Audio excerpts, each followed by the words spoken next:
आज हा लेख मला सुचला, तो मी लिहिला 3 ऑगस्ट 2026 आजची तारीख. आणि ह्या लेखाला मी नाव दिलं आहे नोकरी व लोन. तर हा माझा लेख. मी नोकरीमध्ये असताना एक गोष्ट अनुभवास आली की इथे अनेक प्रकारचे लोन कर्मचाऱ्यांना मिळतात.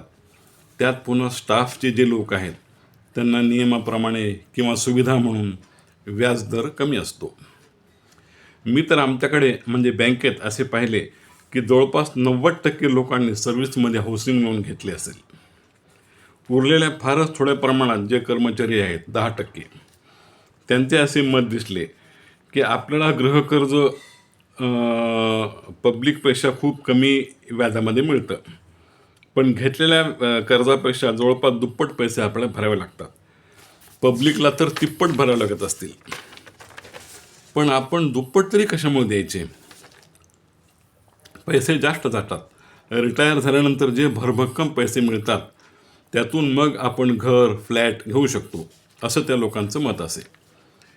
असो, आता या ठिकाणी एक महत्त्वाची गोष्ट अशी की मॅक्झिमम लोक जर एखादी गोष्ट करत असतील तर त्यांचे चूक कसे म्हणावे?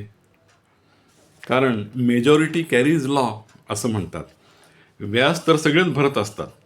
नोकरी म्हणजे लोन म्हणजे व्याज आलंच.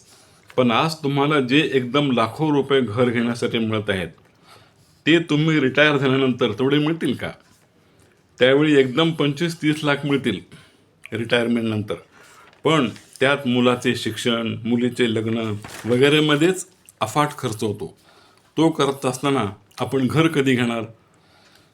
आम्ही नवीन बँकेत लागलो 1980मध्ये. त्यावेळेस आम्ही पाहिले की बँक त्यावेळी जास्तीत जास्त जवळपास 1 लाख रुपये हाऊसिंग लोन देत होते जवळपास.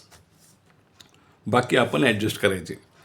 काही काळानंतर 1.5 लाख, नंतर काही वर्षाने 2.5 लाख अशी हाऊसिंग लोनची अमाऊंट झाली. त्यानंतर 4-4.5 लाखापर्यंत ती लोनची रक्कम वाढली. म्हणजे 25 वर्षापूर्वीची ही गोष्ट आहे.